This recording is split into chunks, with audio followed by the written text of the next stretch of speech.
Sorry, everyone. I'm late. I'm sorry. I didn't know that I was ending at that time because I needed a shower, I needed a shave, I needed everything. But I didn't get my shave, as you can see. So anyway, what did you think? Come on. What did everyone think of that game? I want your honest opinion, please. I had Lee Carlson here as well. He watched the game. He's just got home and get the bus. And just want just want to go through these. Chris, even and Frank and everyone here. So send good vibes to the Reds Force. Watch the beautiful game written by a childish scriptwriter made by people who were never homeless nor played 5 or 6. Because even Frankie and everyone says the Anfield Roar. Now drink these, please. I can do it. Lee Wiskett. Don't mind if I do. He says cheers. Oh, great, honestly. Great. And roll me one fat boy. Roll me up one fat boy. McAllister. It's just sensational. We'll talk about that. And great picture of Darwin. You get there, Frank? Yes, says the Redbird. And DW. We want Frank. I'm sorry, honestly, I really am. Lee Wiskett, that was a tad never than I needed, but 3 points, all that mattered. Great goal from Macker and Boss to see Cody score. Lad needed that, yes. And the Scottish Bear, the Scottish Bear. And Frank, my heart can't take that. McAllister and Robbo, brilliant. McAllister was unbelievable, to be honest. I'm just going to go through these, and I really want to see who's here with me. I really do.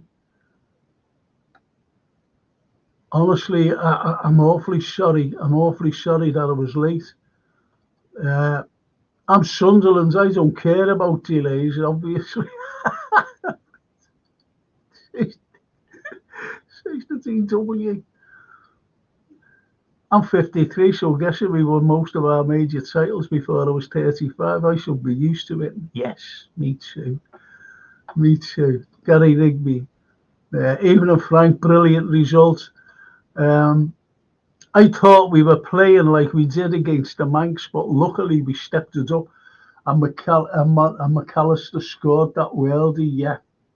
You've got to understand, we started, we were very sluggish. We were awful. We had 81% or something in the first 20 minutes, but we done not. We never tested their goalkeeper. We didn't test anybody, to be honest. Ashish, hello Frank. Ashish, Hans Ashish. I can't pronounce that. Hey, Frank says to me. Anyway, so we get down to business, boys. What did you think? Really, honestly, what did you think about in the first half? In the first half, what did you think? Come on. And the lovely Jane. Much love, Frank and chat. Great, great points in the bag. Let's go, Mac was the business, of course. Yes. John Conway. Hiya, Frank. So what did you think all round? We started playing, I went mad when he took Mo off. You should never take Mo Salah off. I really did. And I don't like having a go at players. But Gravenberch did absolutely zilch in that game. He was terrible. And I said to Lee Carlson, I said, I hope he takes him off at half time and puts Jones on. Now, Jones, to me, when he came on, he held the ball. And he allowed McAllister to go forward. He was playing the number 6. Jones was brilliant when he came on. And that's what we've been missing as well. Jones was absolutely brilliant when he came on.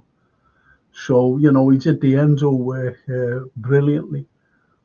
I think so. So, what do you reckon? Do you know what? I think that's a good one. We played like we were on the beach in the first half, says Lee Wizkid. Absolutely. And Paul saying, I didn't know what to think when Salah went off at one well. I thought that was mad. I really thought that you should never bring him off because Mo Salah is likely to score or put a ball through or something. And I couldn't believe it when he took him off. I really couldn't. But that's me. Hang on, who's this? Is that you, Darryl? Yeah, it's me, Franco. All right, mate. So what was your take on the match? Started off, first half was very poor. Their keeper didn't even have to make one save really, apart from that little Mo chip. That was about it. Second half, I'm glad we turned it on. I'm actually quite glad for once. I'm glad for once that Mo did come off because he wasn't doing nothing in the game. So I'm glad he came off, really. Jones did held the ball up fantastically well when he came on. Young Harvey was such a bright spot when he came on. And I'm running out of words to what to say about McAllister. Well, the thing is, with the likes of young Harvey Elliott, I've always said, and I think people will clarify what I've said, he's better coming off the bench. Yeah. He's better coming off, and that proved it tonight. Yeah. He was very good. He was all over the pitch, but I thought Jones was exceptional. Yeah, he was. I really did. But I'll just go through these, what everyone's saying. Yeah. We played like we were on the beach. That's what Lee Wizkid says. What's happening, Frank? Says the realest scouser. I know what is happening. What's happening to our team?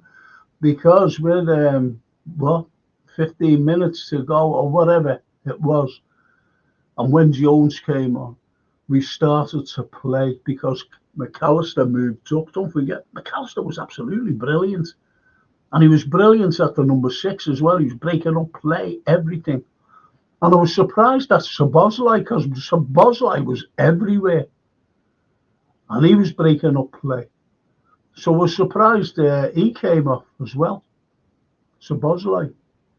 But anyway, you know, with Jones and Gakpo, I think he's been proved right once again. Klopp. That's the only way I can think. That's the only way I think about it. Paul Burke says, we don't do it easy, Frank, like the old days. Should have had the game won in the first half. Yes, totally agree, Paul. Scottish Bear, Liverpool too passive, need move. But yet they do need to. That's what we were saying. Me and Lee Carlson. Me and Lee. Mac 10, brilliant, says bonkers.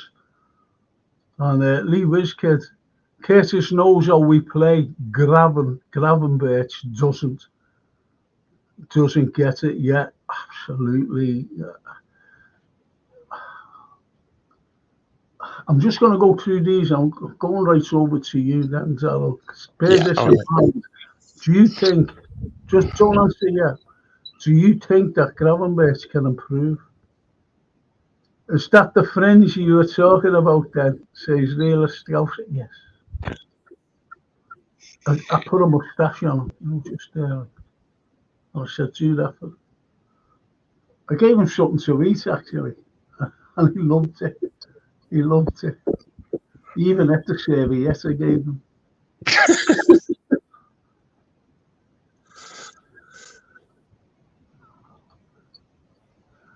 And Anfield also, I thought we were bad for about 25 minutes tonight. Then when they scored, I wasn't worried. I knew we'd score.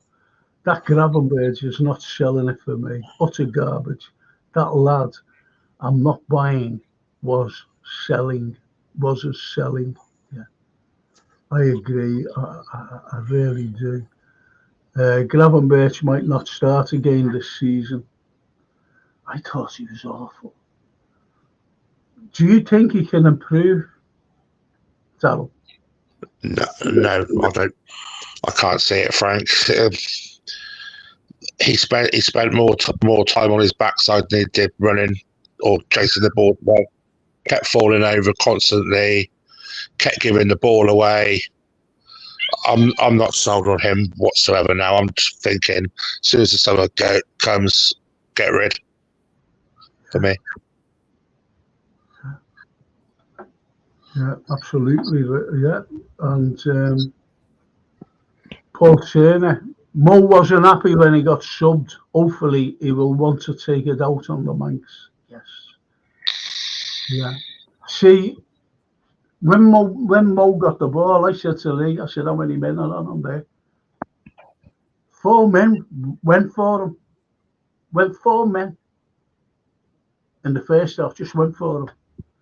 And was it the second half? No, the second half. And whether Klopp thought, hang on a minute, but Mo takes players out. He takes players out, takes him off, and they started to play. Did you notice? They started to play. Yeah. And they scored. Fluky goal. But nevertheless, they scored. Then it was 1-1. I thought, oh no, not again, you know.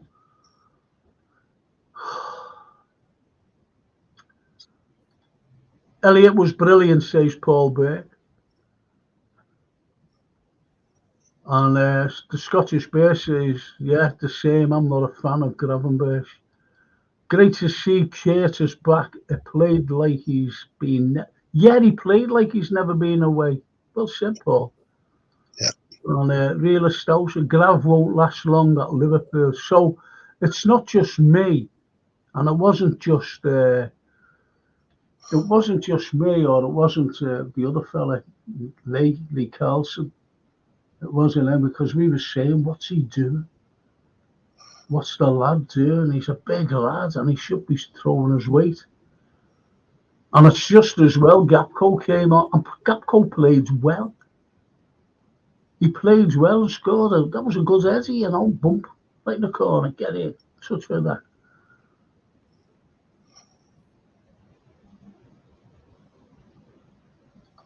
And as Gene says, Gravenberch can't start before Curtis again. Absolutely right.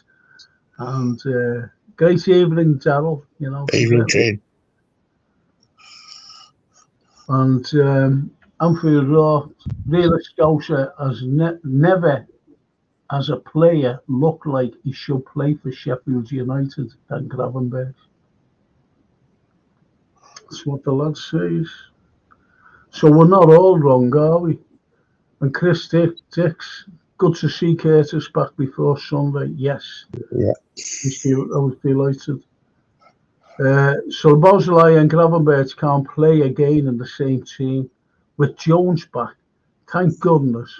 That lad is a smashing player, says Scottish Bear. Totally agree with you. Really pleased for Gapco. Took his header brilliantly, says Paul Turner. Yes. Yes. Yeah, absolutely. And Gravenberch just needs a little more time. But if no improvement, we can look and sell in the January window. Next January? Don't think so. You know, I'm not being funny, Gene, but there's better players out there. Who's he going to replace? Yeah. I don't think there's any improvement. We've set a level. Look, you've only got to look at Curtis when he came on.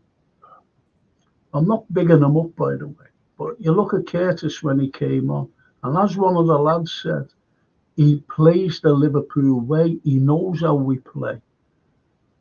And he did when he came on, and he calmed everybody down. He was brilliant, absolutely.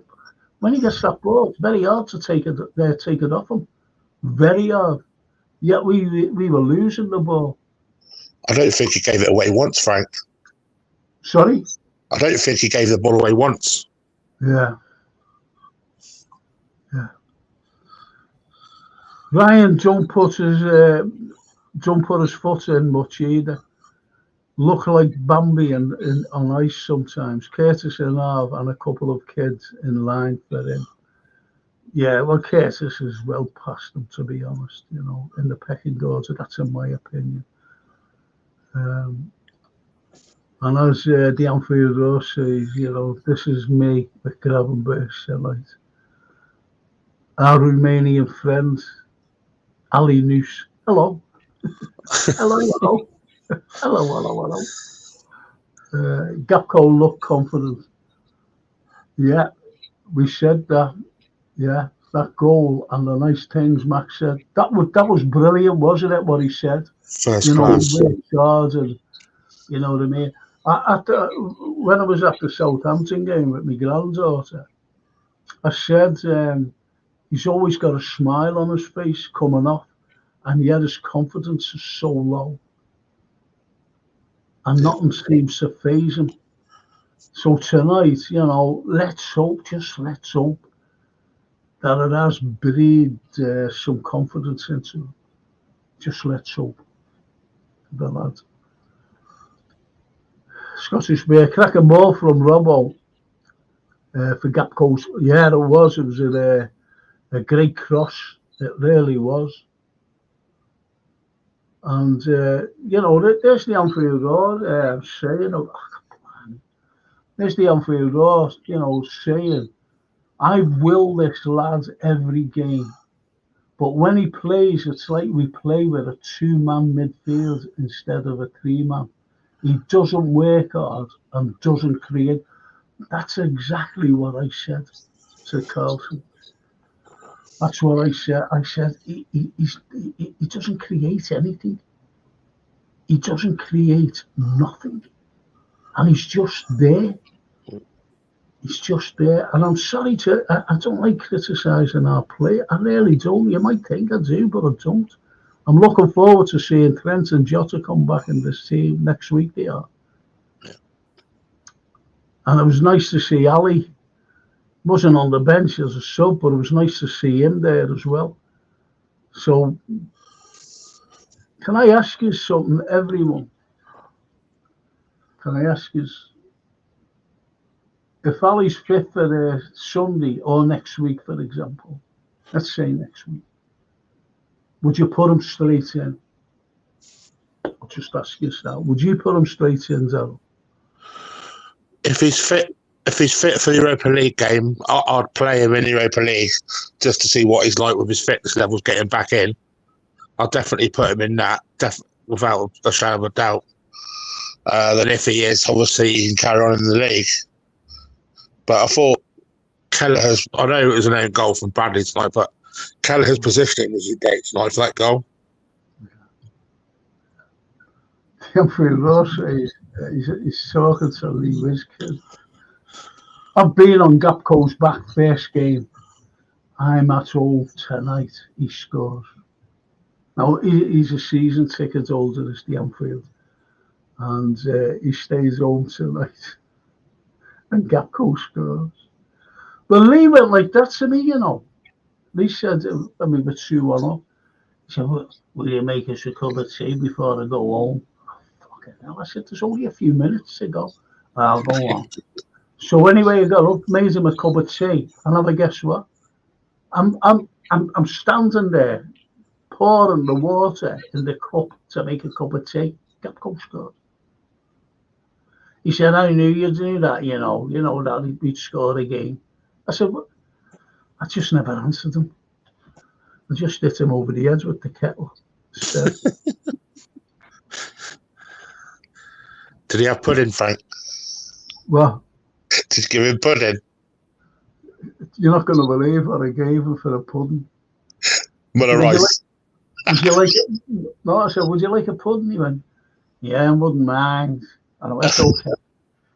Okay. Anyway, my granddaughter bought me an Easter egg. And do you know the way you can break them open? There's two halves. So I said, would you like that? He went, yeah, it's nice, that. I said, it's a Caramac one. And he went, yeah. Do you mind? I said, well, I wouldn't offer you that because it knocked me sick to me. I like Caramac, but it knocked me bloody sick, you know. Anyway, he had it and he loved it. And I gave him a yogurt, gave him a strawberry yogurt. Oh, that was nice. So it was out to date for 3 weeks. Right.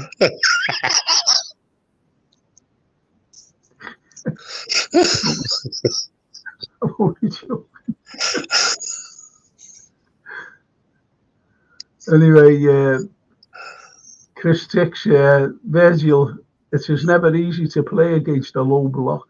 You have to play fast and get runners in behind. We didn't do that well. Yes. Paul Turner, great cross from Robbo, but his finishing is awful. Robertson missed a sitter. The ball came over. He was in the 6 yard, just on the edge of the 6 yard box, and he didn't even hit the target. Wonderful ball. He didn't hit the target. And I thought, should have done better there.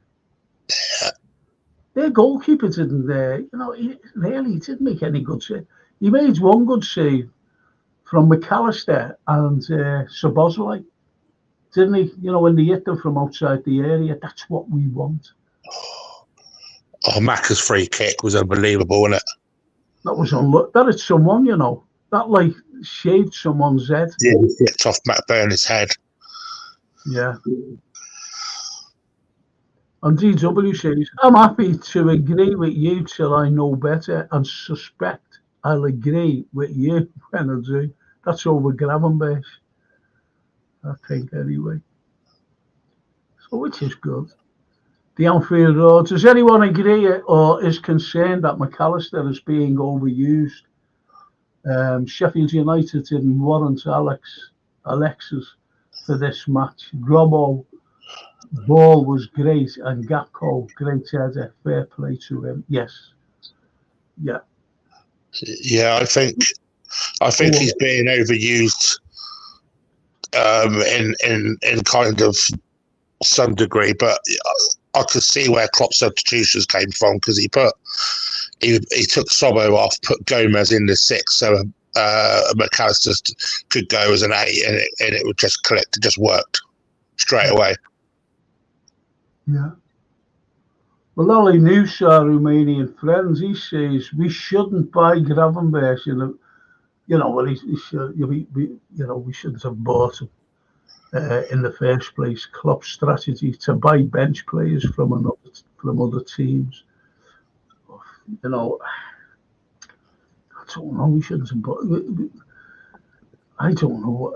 I think it was Pep Linder's buy, to be honest. Anfield, I'm happy to agree with you till I know better and suspect I'll agree with you when I do. That's from DW, and that's about Gravenberch. And Chris Dix. I don't think it's right to put Alisson straight back. Kells deserves the respect. I don't think it. I think Kelleher. I understand what you're saying. I really do. But you don't leave the best goalkeeper in the world on the bench, no matter who's playing in goal. That's just my opinion. That is just my opinion. I'm really being honest with that. And I'm not blaming him for the goal. It was just one of those fluky, unfortunate goals. And can I ask, what does anyone think of Darwin tonight? Derek Scarrett says, evening guys, Robbo isn't a goal scorer, but loves crosses. Yeah, loves crosses. Yeah. Go ahead. Yeah, I thought that obviously Darwin worked hard, obviously to pressurise Keep to put us in front, and he worked tirelessly. That's why I loved Darwin Nunez. For me, his work rate is second to none. didn't really get any clear-cut chances otherwise in the game, did he? Really didn't get. It all seemed to be happening down that left-hand side with Lucho, who I thought was outstanding again tonight. Diaz was amazing. But it all came down from that left, didn't it, Frank, if you noticed in that game? Salah didn't really get a look in with Darwin, so I thought why Darwin was kept quiet because of Lucho, to be honest. Well, Leader WizKid says, Ali is the best in the world, so I would start him. And he is the best in the world. Anfield Raw, he's laughing at what TW said, you know. I'll agree with you. Hopefully I'll agree with you. Well, more or less saying he will agree. Anyway, Lee Johnson, wow, what a game. The possession rate was in the 90s. They had no chance at all. First goal was stunning. Never ever seen a goal like it from Nunez. Second goal was a Stevie G type goal. Could have done it with another belter from McAllister. Gakpo's goal. What a great header. Great game after all. Enjoyed it. It was only the last 15 minutes. That's in my opinion. What's your opinion on that? You know, the last 15 minutes, we all of a sudden we became alive. And then we scored that unbelievable goal. Then they just collapsed. They just went to. But if we would have got that goal, if we would have gone in like 2-0 up at half time, this is what I was wanting. Their heads would have gone. We could have had a cricket score, to be honest. Yeah, they did. They played a flat back five, which they parked the bus for a lot of that game and got us on the break. That's all their chances came from, really, because they did sit back. They did park the bus to get up to somehow come away with a point, but it didn't work, did it? The last 15 minutes, they tired and we won the game. Simple, really. Well, Redbird says, I agree with Darryl. Play Ali in Europe and being fit and match fit are not the same. No, you're right. You're right, but I always remember, I forget who was our little reserve goalie when Clements was in goal.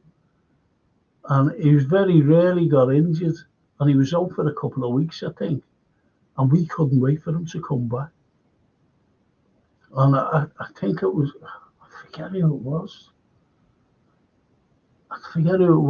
That, you know, a goalkeeper, if he gets injured, you know, it's either his hand. That's all his hands. And if it heals up in time, he'll be back. And that Clements came back, you know, because the fans, you know, we were all made up that he was back because we knew he was safe. Alisson would never lose his composure, I don't think. I don't think he'd lose his confidence. And, you know, as I said, he's the best in the world. It's like a juggler. If a juggler hurts his elbow, for example, can't do anything, you know, for about 6 or 7 weeks, and then his elbow's all right, he'll just juggle away. He'll just throw these things up in the air and catch them, you know, about 4 or 5 things going around. They never lose it. And I don't think... how many times has players come back from injury and gone straight in when they're needed? Because this run-in is going to be very, very difficult. It really is. We're battling on 2 fronts. And it's going to be difficult as it is. So I just want him in. I know I feel more confident. You know, Carlyle, he's been brilliant. He really has been brilliant. I'm not taking anything at all away from it. I'm really not. I'm going to show you this, lads, for your summer holidays. Right? And it's that. I think this is one of the finest t-shirts. I really do. If you get one of them, look at them. Part of our DNA. You've got the heart there, and you've got the, you know, the the liver bird right in the middle, and you'll never walk alone. You've got the DNA symbol as well. Absolutely brilliant. Absolutely brilliant. I think that's a fantastic design. I really do. And I'm not just saying that because it's one of our girls, one of our people who look in. 3-3, the Manx and Chelsea, yeah. And Chelsea were up, weren't they? 2-0. And Derek Sarah, it happens. Remember Ronnie Rose? Oh, yeah. Ronnie Rosenthal. He was mad at him, wasn't he? You know, a funny player. The Redbirds, don't you think these so-called lesser teams up their game against us all the time? Redbirds. And Manchester United try to as well. All the teams do. Even Manchester City. You see, I keep saying, and I know that Darryl, sorry, I know that Darryl agrees. I've been saying it from the beginning of the season, right at the beginning.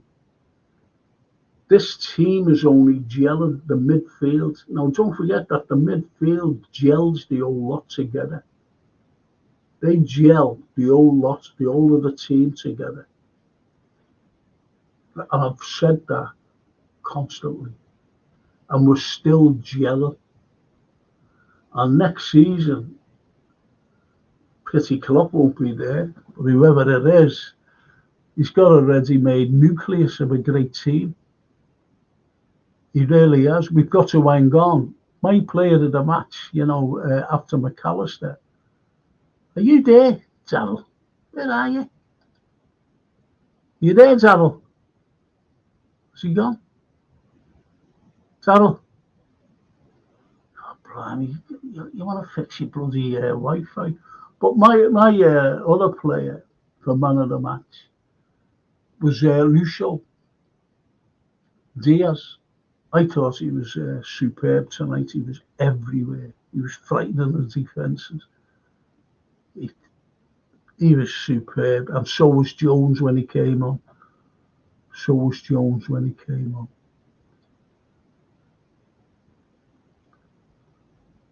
And even Chris Tick says, they always big up the games against us. Here, McHale. Just back from the match, boys. That was hard work, that first half. 3 points in the bag. All that matters. Now get in there. Absolutely. And I think Diaz is being overused also, says Paul Turner. Yeah. But he's got the energy. That's the beauty of it. And with the likes of, wait till Jota comes back and he'll be able to rotate. Wait till Jota comes out. Jota is our natural goal scorer. So it's a good shout anyway. And the Scottish Bear, 4-3 for Chelsea, for Man United against Chelsea. 4-3. There you go. I don't like these scores coming through. Scottish Bear. Please, no scores. This is a Liverpool only channel. Yes. Thank you, Redbird. Darwin was quiet tonight, getting a bit concerned. He doesn't do well versus a low block, says the Anfield Roar. Does anyone agree with that? Because see, you can't leave Darwin out. You just cannot leave him out of a side because he does create, chaos. And there's always, their defences are looking at him all the time. They can't keep their eyes off him because he's so quick. There was one incident in the first half where the ball, into the Anfield Road end. I thought it was going out, but the speed of the pace of him, and he got to it and crossed it.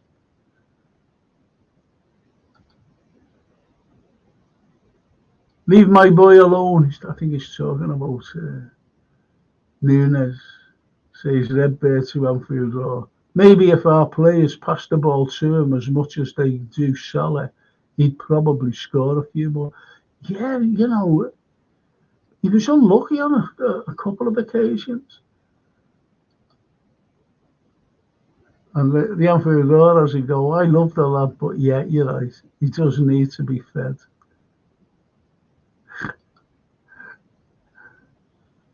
That's a cracker. Don't know where Daryl's gone. Don't know where he's gone. He can't use his pace or rest on the defender's shoulders. There is too restricted space for him to do his best, says Chris Dix.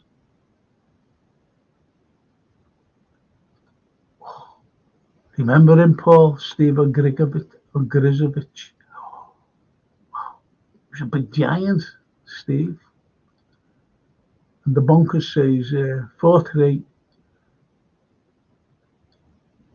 4-3. Fair point, Frank, regarding Ollie, says Redbird. Thank you. At least someone agreed.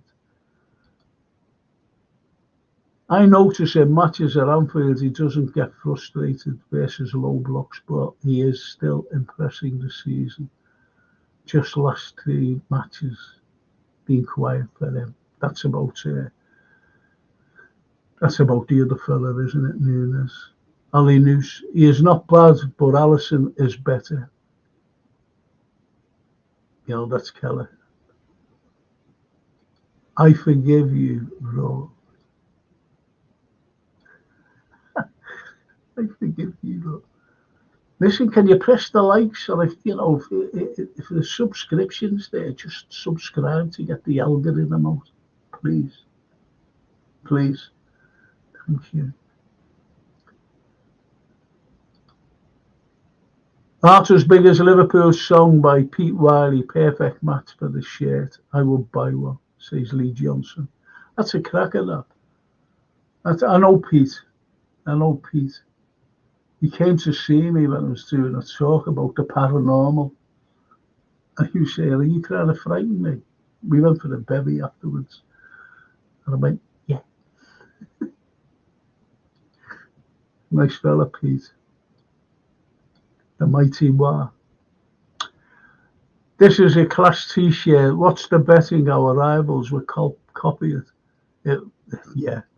But as always, we are the originals. Yes. I think it's well designed by Gene, actually. I really do. I think it's brilliant. Because I said to her, I'll put it up for you, if you want. She said, oh, will you? I said, yeah, of course I will. Because I support small businesses, especially where Liverpool is concerned, the club, that is, especially where they're concerned. And Chris Dick says, Anfield Road, yeah, and he was carrying an injury. Love him. I keep saying that cheeky goal versus Madrid, even though we lost it, it was special to do that to them. And it was when he just flicked it, didn't he, with his, how you flicked them. Kevin McHale. When Macca smashed that second in the cop went mental. Boss. Yes. I think I went mental as well, to be honest. I think every team looked to take our scalps at home. Yeah. Whenever they play us. Yes. Yes. He's lost power. Is he there? Are you there? All right, Frank, can you hear me, mate? Yeah, can hear you. Yeah, sorry, we've got a storm here. I lost power. It might cut out again. Yeah. Well, what has happened, it was great. We had a special guest on, unfortunately, when you lost power. We had Jan Molby on. Oh, no. Yeah. I can see you've got JK on now. Yeah. And he said, where's roll me one up, fat boy? I said, I don't know, we've got McAllister on. He said, oh, have you? the lads will tell you and the girls. He was really nice. He said, listen, Frank, I'll have to go if Roll Me Up Fat Boy comes on. I said, no. I said, McAllister's coming on. He said, and him as well. He put me to shame. So we went. We win again, says Colin Dykes. Played poorly at times. 8 finals to go. You'll never walk alone. Spot on. And as Chris says, yes, Frank, I think what happened to Lucio, where his dad took the wind of him, he's now compensating. I think that's a good shout. Would you say that, Darryl? Yeah, definitely. As I said, Frank, since he's come back from international duty, he looks like a completely different level footballer. Would you agree? Yeah. Just amazing at the moment. His work rate, phenomenal. Absolutely. I think he's worked wonders, to be honest. I really do. The Anfield Roar. In our team, we have a Dutch captain, Scotch captain, but it's Scottish, isn't it? Not Scotch. Beg your pardon, all you wonderful Scottish people. Scottish captain, Colombian captain, Japanese captain. It's a team of leaders. The coach better take care of our talents because the nucleus is not to be broken up. Great shout. Great shout. That's a great shout. Because the nucleus of our team is superb. We're in good hands with this nucleus. We just need to add a couple of more players. That's all. That's all. I won't ask you, Darryl, but I'll ask the people on there. When Jones came back, do you think he'd be a good number 6? Or would you rather go out and buy a number 6? Just answer me that. And Derek Serrat, yeah, Nunez can shift a bit. No, and Ali Noose, Salah not happy with the sub. No, he certainly wasn't. And Chris says, Ali Noose, I stand by Kells for the next 10 seasons, lad. I think if we gave Kelleher a rise, I really do. If we gave him a rise and kept him at the club, I think he'd happily stay. I really do, because he does get games.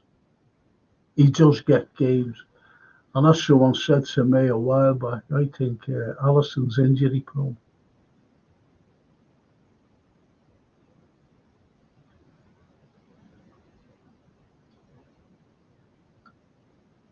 And Paul saying it was a relief when Macca scored that worldie.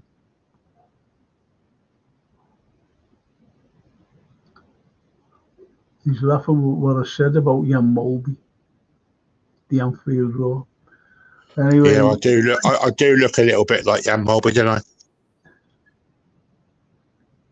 I always a little thought bit fat. I always thought that you looked like Mickey Rourke. Mickey Rourke, yeah. I have met a Mickey Rourke in me. Anfield Roar says, Frankie, do you believe that after the boss said Batatic is back with us next week, that we need to buy a 6? I mean, our depth and talent is boss. No, that's what I mean. You know, you do get people saying about a number 6. I don't think they can get it out the mindset from the start of the season before Endo came, because we did need a number 6. Everybody said that because Batatic was injured. Have you noticed? Did you notice when he was on the pitch? He seems to have gone bigger. The lad. He seems to have gone bigger. You know, more beefy sort of thing. especially in his legs. His legs look like don't know. It looks like he's got a muscle popping out of his leg. His legs are so ripped. Yeah. And Chris Dick says, Frank, I feel we hold on for Stefan Batatic. Back in training, for me, Curtis is better as a more forward midfielder.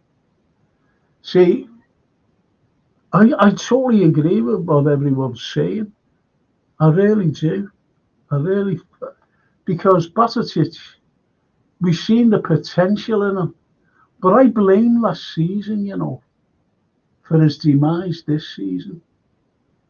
Because, people say, people have been saying on the post tonight, on their poster, is McAllister being overused and Lucio, is he being overused? And that's what happened to young Batatic because we had no one. Remember, they were injured. Everyone was injured. Then all of a sudden he was injured. So I think he's all right there, I think he's all right. Daz Reynolds, how you, mate? Hope you're well. And Lee Wizkid says, you missed a couple. You missed a couple. We have Hungarian captain and Dutch captain in there. Yet the Hungarian captain, Szoboszlai. I like Szoboszlai. I thought he plays well tonight. I really did. I thought. Does anyone else think that Szoboszlai? Did you think he played well? Yeah. I think it's the same as Lucho again, Frank. I think his work rate, and he's got so much energy. He can get back. He can run forward, get back. It's just that's what us Liverpool fans love about him. He's got the energy, but I still think he's being played out of position. I still think he's a winger. Yeah. Still. Yeah. So as the Anfield Road say, he's got wider. Hasn't he? This could be a new signing, this Batatic lad. I think as a skinny lad, he was brilliant, but now with a body like Flex. Oh, come on. You know that Mo Salah has got my six-pack. You know that. Because as he says, he's got wider, and he's trying to say he's got a body like Frank. He ain't got my 20-pack. I said that to our Francine, I said, our Francine said, have you seen the six-pack on Mo Salah? I think it was last year. He had the shirt up, scoring a goal and doing this. I said, that's mine. I lent him it. I lent my six-pack. He went, shut up, Dad. Oh, I said, okay. George was telling me. Oh, yeah, the Anfield Road. I'm sorry, they never finished it off. I think a skinny lad, he was brilliant, but now a body like Frank, he will only get more dominant. Yes, I like that. The Liverpool motto, I think is the Liverpool motto. The Liverpool motto says the Scottish Barons are Shanks, Paisley, Fagan, Dalglish. If you're playing well in a Liverpool team, you don't lose your place to anyone until you get a chance, until you get your chance back. So no to Alisson. You see, yeah, that was their philosophy. And I tell you who else said that, Craig Johnson. Craig Johnson said, oh no, it wasn't, it was Terry McDermott. He said every season 2 new players come in and they're all quality players. He says, so you can't or dare not have a bad game because you got dropped in those days. And Craig Johnston said he had the flu once. He had the flu or, a heavy cold, whatever, and he played. Because they said, you're all right there, Craig? And he went, yeah, I'm all right. And he had up his sleeve, he had a handkerchief. And Peter Cormack great player, Peter Cormack, one of the best players, Peter Cormack. And he said, Peter Cormack has an handkerchief up his sleeve for me, just in case. And he did, you know, he gave the handkerchief too. So he had two. And Redbird says, I'm a big fan of Jones. And we have youngster. As I said, we all know, everybody knows what a young squad we have. And we've got Quansah there. Now, don't forget, Cornetta is only a younger lad. He's only 23, 24. And we've got Quansah there. Because when Virgil decides, you know, after a couple of seasons, because I think he's all right for the next 2 or 3 years, and being honest, I think he's superb. And, you know, when he finally, you know, melts down or whatever and goes out the team, I'm not saying now, obviously, I'm saying in 2 or 3 years' time, young Quansah will step in. But he'll be seasoned anyway, because he's getting games. He's getting a lot of games as young Quansah. And I think he's brilliant, that kid. And Bradley's there to stay, isn't he? We all know that. And Chris Tick says, Stefan is the safe height as Darwin. It's the same height as Darwin. You wouldn't think so, would you? I didn't realise that. You missed the Hungarian captain as well, say the Whiz Kid. The Whiz Kid, you're right, forgot Szoboszlai. Wow, we're a team of armbands. Brilliant. We're a team of armbands, and we are. We are. I met his uncle. He is a Spanish Balkan lad. Interesting mix. Yeah, his mother's Spanish, isn't she? And he is, hence the name Batatic.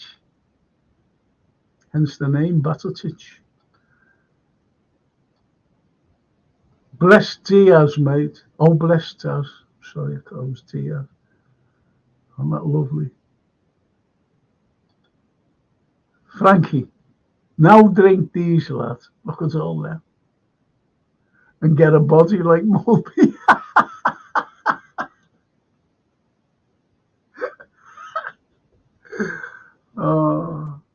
I know, yeah. He's when I used to have my broadcast and could play music and everything else, he was a guest on my show. And there's a lad, an artist named Tom Donahue, brilliant, but he's a Beatle artist, you know, the Beatles. And Jan's a big Beatle fan. And I was talking to Tom one day, and I said, do you know he's a big Beatle fan? Because Tom's a red as well. He said, who? I said, Jan Mulby. I said, funny enough, he likes that picture, just a black and white painting of the four heads, pole and neck on. Cracking, brilliant. And anyway, he rang me up ages later, ages. He said, are you there, Frank? I said, yeah. He said, do you ever see Jan? I said, no. I said, I hardly see him now. I said, but, you know, I said, if I bump into him, we have a chat and a drink or whatever. And he said, I've got a painting for him. And he showed me it. Oh, wow. He said, can you get it to him? And I went, yeah. And I got it to him, and he was made up with it. Big, long one it was. Long. All the four heads. Brilliant. That's what you call, you know, friendship. And that. He was made up. He was absolutely delighted. Absolutely delighted. TW, even in Frank and Powell's got 3 points tonight, but out ability to switch off. Yes. After the game, what you had this. I said that, didn't I, Frank? Well, I said that. It's it, like I mentioned that in the last stream. I said it's just every single time, every single game. It's like we know we're going to concede first. yeah. Well, Virgil said we've got to cut this out, but how many times has he said it in post-match interviews? And that's what he said. But he's right there. TW's spot on. Even a mate, lovely win, lad. Yes. The Anfield Roar. After the show, I am going to watch Frank Carlyle, Liverpool Unravelled. Is that Unravelled show? 45 minutes of brain nutrition. I think 12's on, Frank. What? I think 12 man's waiting. He's in the chat. He's chatting on our chat on here. Oh, is he? Yeah. Oh, yeah. Hang on. Oh, I'm sorry there. Shall we bring him on or leave him lingering? Bring him on. It's only me and you anyway. Yeah. Fat Boy and Frank. Yeah, this fella's slim, isn't he? He's like, who does he remind me of? Thomas Haynes when he was fighting. He's the Bob Marley. He's the Bob Marley of Liverpool. No, he's the Thomas Haynes. I've got Brian Fennell as well, and he's the he's got a voice like Barry White. He always laughs, you know. And there he is anyway. Here's the man. It's 12th. You're okay. Absolutely. Top of the league to you both. Right, top of the league to you. Was you like this? No. I did a watch along, and I saw it. Thank you for by the way. I saw you show love early during the lead-in before the game. And I was in this match. I was just saying, if there's anything that this team has taught me, it is that we will get a goal from somewhere, somehow. And especially, even if it is second half, albeit it was definitely getting close to that. But I'm the same. McAllister is absolutely on another level. And with his play, and when we made the substitutions and it allowed for him to go forward a little bit further, for him to get mixed in the mix a little bit more, I was saying, yeah, this is going to be his opportunity. Well, what did you think of when Curtis came on? I was happy to see that too. Look, I think that we get more. I think Curtis is more simpatico. I think that's the word for it when it comes to like our offense or in our system than Gravenberch is currently. And I think that we saw that once the two made their made their exit or entry and exit. But I thought it was good. I thought Curtis was going to be a good addition. I know that he was going to be looking to, he knew how much this means. He knows the gravity of this game. So I knew that he was going to be going in there trying to make a contribution and not play too far out of his game and really make a contribution. But I have the ultimate faith right now that we have. Messi might have left Europe, but right now there is a certain guy that is on some Messi like levels for us wearing that number 10. And I love the fact that he plays as a red. Put it that way. Absolutely. Yeah, absolutely. And, here's me a very good friend here, mate of mine, Steve Evans. He says, and he goes the game, by the way. He says, struggled there most of the game, to be honest. Said at half time, they'd equalise. The ref was piss poor. Then Maka scores that worldie. Onwards red, Szoboszlai, and Gravenberch sluggish in the first half, big time. That's what he says. Yeah, that's what he says. Because he's there, you see. You see him more when you go to the game, and the lads do go. And I think he's talking about, I don't know, is it Batatic is there? I'm not quite so sure. Spot on, he will only get better. And they're all agreeing. And yeah, there's an interesting one. I'll go to you, Darrell, then to you, 12. The FA Cup exit. Mm-hmm. The FA Cup. And Chris Tick says, hoping that the FA Cup exit will ensure the lads start with fire in their bellies. And I'll go to you first, Darryl. Against Man U, this is it. To be honest with you, Frank, I'm glad we went out of that FA Cup. It was blessing in disguise, to be honest with you. I have no doubt now we're going to get them 3 points against Man United.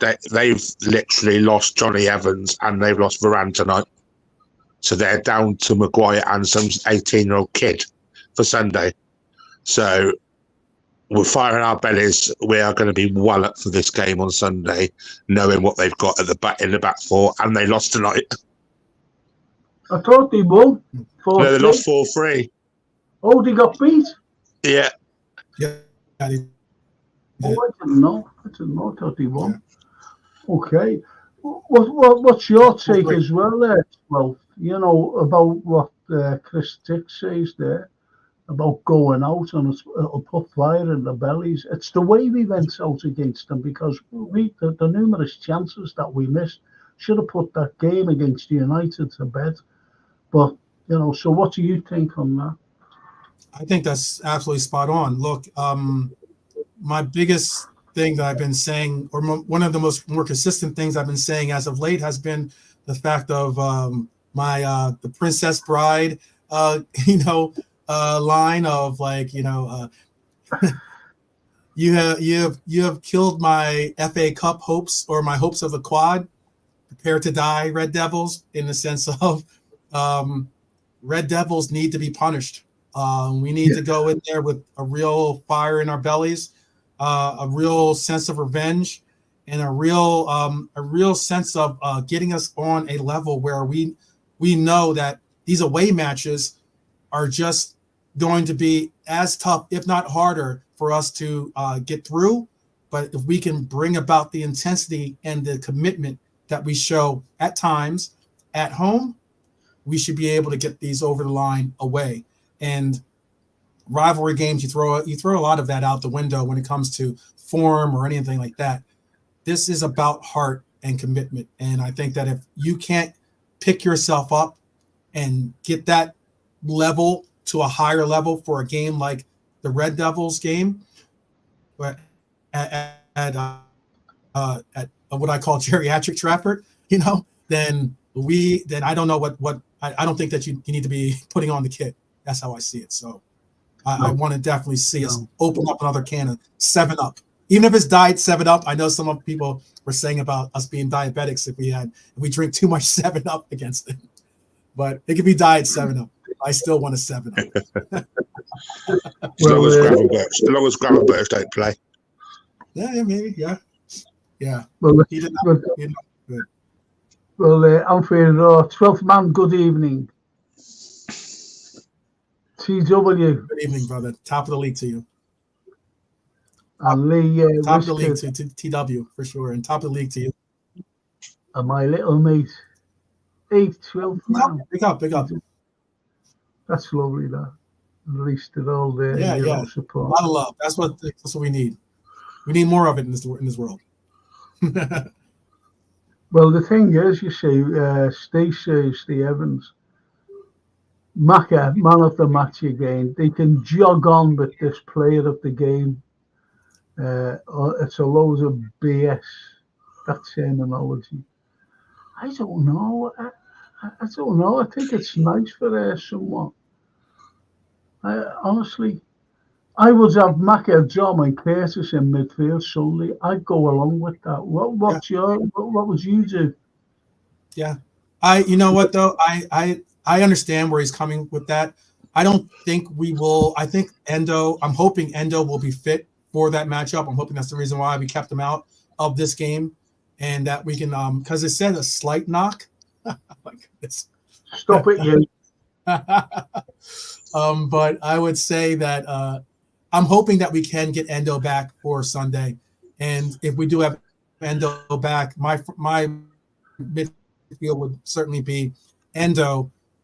Certainly would be McAllister, and Curtis is a strong shout, but I definitely would go with Dom at this moment. I would sooner see Dom be that player right now until I get that consistent show of form by Curtis. Like I said, I'd like to see him get a good run in. Well, I like Johnson. I thought he played very well. He was breaking up play. He was everywhere, and he has a shot which was well saved as well. Yeah, or went over the bar. I'm not quite sure. But anyway, and look at this. Stefano, in brackets, Michael Corleone, LFC. McAllister looking like a complete midfielder. The goal was Stevie J-esque. You couldn't ask for that. Could ask for more than that. Certainly. And Steve Evans, with all the moaning he did, he went, hello anyway, Frank Darrell and 12th man. Boss Redzall was on the 26 going home. Manx were winning. Then gets off the bus a couple of minutes later and checked again. And he pees himself laughing on Lodge Lane. Nothing better than seeing that. Yeah. I think it was the Scottish Bear he said. Yeah. I thought he said. I must have picked it, got it wrong. Anyway, that's that. Made me laugh anyway. So if Chelsea can score 4. You can goal, though. Yeah, we can score 4. I'm watching this goal back on replay here. What an absolute cracker of a shot. Wow. Unbelievable. That was incredible. He couldn't hit that any better if he tried. Nope. And Bonkers says McAllister, Endo, Jonesy, my midfield. Yeah, that's my midfield as well. Okay. That's my midfield. I'm going to ask all the lads, on here. No love for Dom. I got you. I'll give him a rest. Give him a rest. I got you. Yeah. No, I liked him. I thought he played well. But I liked that. When Jones came on, to me, he changed the whole pattern of the play. Yeah. Because he allowed McAllister to go forward. He plays at that number 6, and he was superb. And no one could get the ball off him. Did you notice? Yeah. When he had the ball, he twisted, he turned, and no one could get it off him. And that's the beauty of Curtis Jones. And as one of the lads said, when he came on, he knows the Liverpool way. He knows how we play. When he came on from Gravenberch, and Gravenberch doesn't know how we play, but Curtis did, and he just fitted in nicely. And it was a little transformation of the team, to be honest, when he came on. Yeah, I kind of get that feeling, Frank. I kind of get that feeling like when Gomez, Salah, Szoboszlai, they all came off, and it's like they're going to be starting Sunday. Well, there's a good. I'm going straight to you to 12, and you can answer there what Darrell said as well, but answer this as well. And it's from the Scottish Bear. Liverpool need to stop this slow build-up. The ball needs to be played quicker, with more intensity. We can be predictable. Go on. That's a well-taken statement. I can understand that. I think that's something of what I was speaking on earlier, on my earlier broadcast. I was saying how that, it's something that possibly ended up hurting us in that FA Cup game against Manchester United. It's something that possibly could have bitten us in the rump in this game, with the sheer sense of it wasn't really fluid. It wasn't really we weren't really able to just get the passes pinging along. It was too much thinking, too much holding on to the ball. We just almost looked as if we were kind of disjointed in the sense of our attack. And that's something I don't want to see us going forward with. I want to see that fluidity. I want to see us being able to just say, you know what, we were dominating the possession technically, but if we're going to do that, let's get these quick, sharp passes that would create the opportunities more so.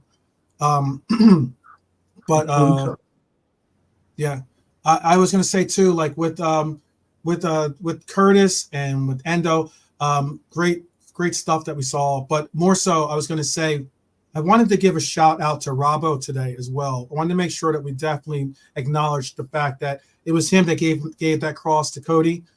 Absolutely brilliant cross, by the way. Absolutely brilliant cross. I mean, he saw Cody put his hand up. Cody kept himself on side, well on side. Robbo gave him just a plum of a ball. And there was just, not much more you could, it was one of those things that if Cody doesn't put that into the back of the net, then we're having a real discussion. We're having a real talk. I think Robbo would have probably put his calls on block, on his phone going forward if he hadn't done what he did. But absolutely very well. That's the kind of tip I'm looking for. It was a pinpoint. So what did you think when young Garvey came on his 21st birthday, by the way? When who came on? I'm sorry. Harvey Elliott. Oh, and Harvey. That's right, because that is happy birthday to Harvey Elliott today. Absolutely. I thought Elliott was, you're going to get what you get always out of Elliott, which is intensity, energy. You're going to get a lot of him running around, making sure that he is progressive with his press. Those parts and points, no problem with at all. I just realistically thought that today's match was all about McAllister today. Once we saw McAllister in that familiar role of being a forward 8, I was just like, okay, I knew from that moment that we were going to be okay. And I actually did. I was calling it. I was just like, oh, no worries. I was going to land on this point. I did say on the broadcast, I was asking who's going to get our goal. And I was right after I said that, McAllister picked his hand up. Apparently he heard my call. He picked his hand up and scored literally 2 minutes later. I was like, that's cool. No, again, when I started this, I said about Curtis Jones coming on, and it was still 1-1. Mm-hmm. And when he came on, McAllister went more forward, and Jones went back to his position, to McAllister's. Mm-hmm. And you think about that, that's when we started to really get at Sheffield United. Absolutely. And then the Pears one came. We could have had more. If Curtis would have come on instead of Gravenberch in the second half, instead of keeping him. I know that he needs minutes, as you know that. We should have that goal, Frank, real quick. We should have had that goal, or we could have had a goal from McAllister even earlier, and that was with that free kick. Wow, what a free kick! If it hadn't it nipped off the wall, off a defender in the wall, just by that much. But I mean, if that's a clean strike, that's a goal. No, it was a goal. Yeah, I mentioned that myself. I said, was it someone's little mad's head, and it just rose and it clipped the bar. Yeah. But what a free kick! What a free kick! Yeah, unbelievable. And Soulboy Frank, it's got to be Endo. We missed him tonight. Good shout. Good shout. And Mac Messi, says the drunk, was the only starter that did anything. Would you agree? I said that Diaz played great. Yeah, I disagree. You disagree with Diaz not playing great? No, I disagree with Vigo's comment. I thought Diaz was sensational again tonight. Yeah. Him and McAllister.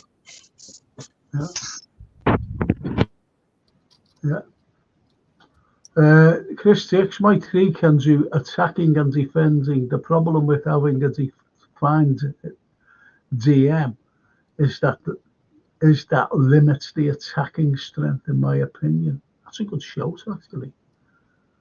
Well said there, Chris. Well said, mate. And the drunk Vigo, Mac Messi, oh yeah, he said that.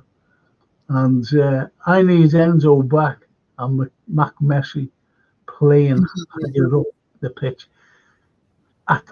Enzo doesn't play high up at the pitch, does he? He plays more central. Yeah. To allow. Yeah. Yep. Go on. I'm sorry. No. My apologies. I'm disagreeing with you. Go ahead. No, go ahead. Carry on. Oh anyway. no, yeah, you're right. You're spot on with what you're about to say. I didn't mean to steal your thunder. You're right that Endo allows for your Macas, your Curtises, your Doms to go forward more and not be so reliant on trying to track back as much as we see them doing.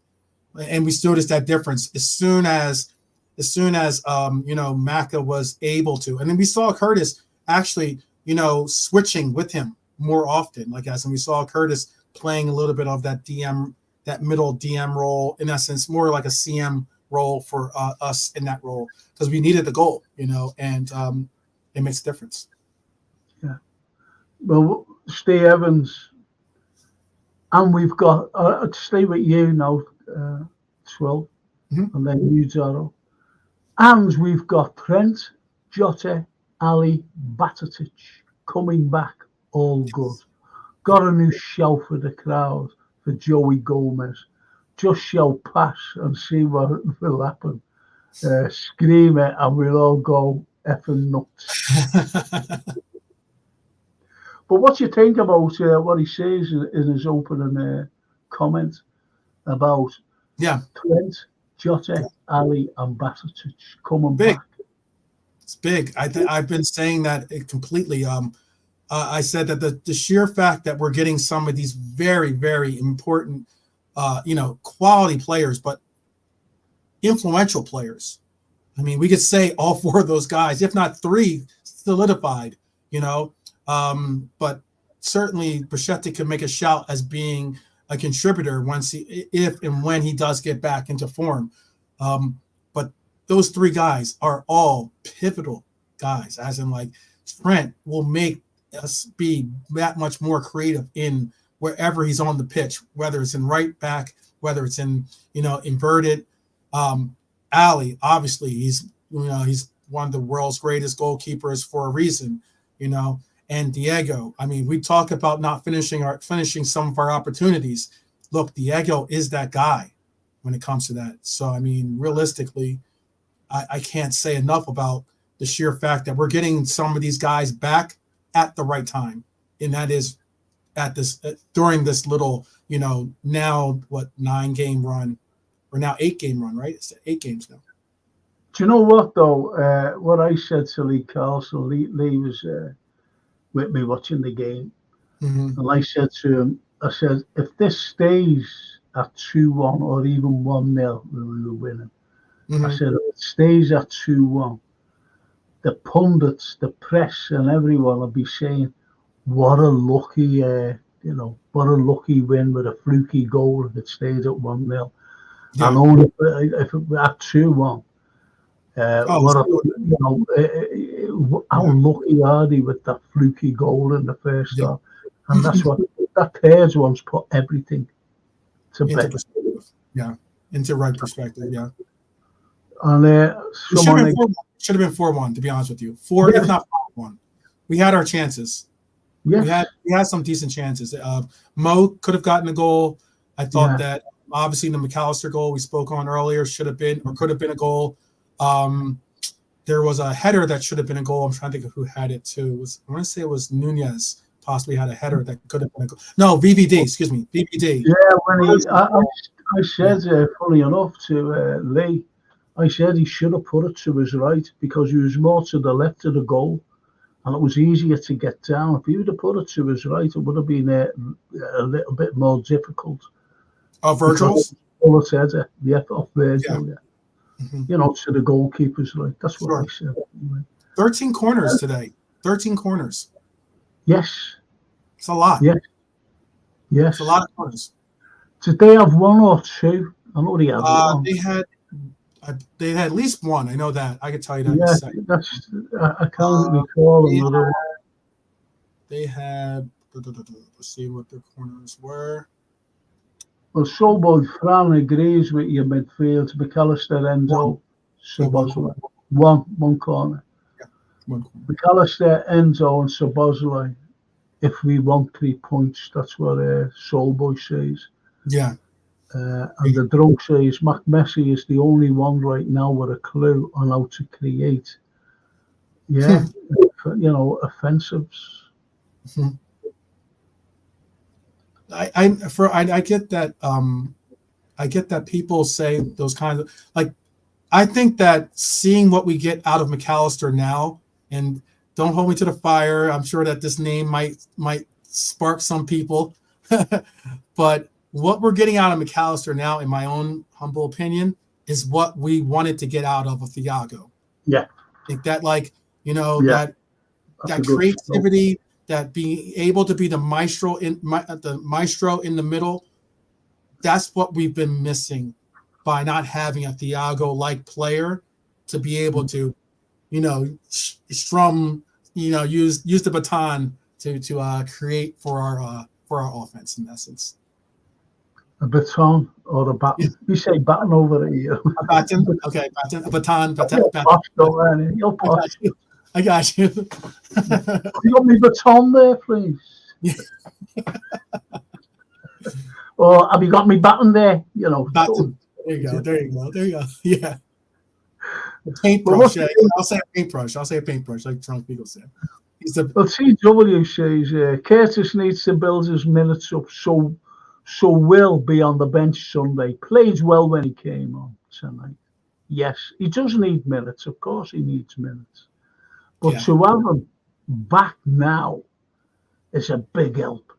Is a big, massive help. Yeah. And also when Jota, he'll be on the bench on Sunday. I think he will. He might be. I don't know. Could be a surprise. Because I was talking to Darryl today, and I said, like if he's back next week, Jota and the other fella, I said, why can't he be on the bench? Why next week? If they're fit now, he must be fit now. Why next week? Is it more running around the pitch, training? That is to have them a bit built up more. So the best thing to do is have them on the bench and give them a few minutes, no matter what the score is. Because I love that Jota. I think everyone loves Jota. And the drunk says, I want Trent back too. Yes, absolutely. Didn't you? I thought you asked that question one time too. You asked who's the player that we want to see back. I think the most. Well, what do you think of that? And Bradley can hang out on the bench, if Trent comes back. I've said it. I've said, like I said, I thought that, I think it was on your show. I thought you asked, of all the returning players, who you think is the most important to come back, or maybe it might have been on my show. I don't know, but all the same, that was a question that was asked, and I said personally, I think Trent is the name on our injury list that I'm looking. So that's the name I'm looking forward to the most in returning. Well, Steve says, I'll go to you on this, Darryl. Harvey, Robbo, and Curtis looked fresh and gave us a better balance, to be honest. What's your take on that? Harvey, Robbo, and Curtis looked fresh and gave us better.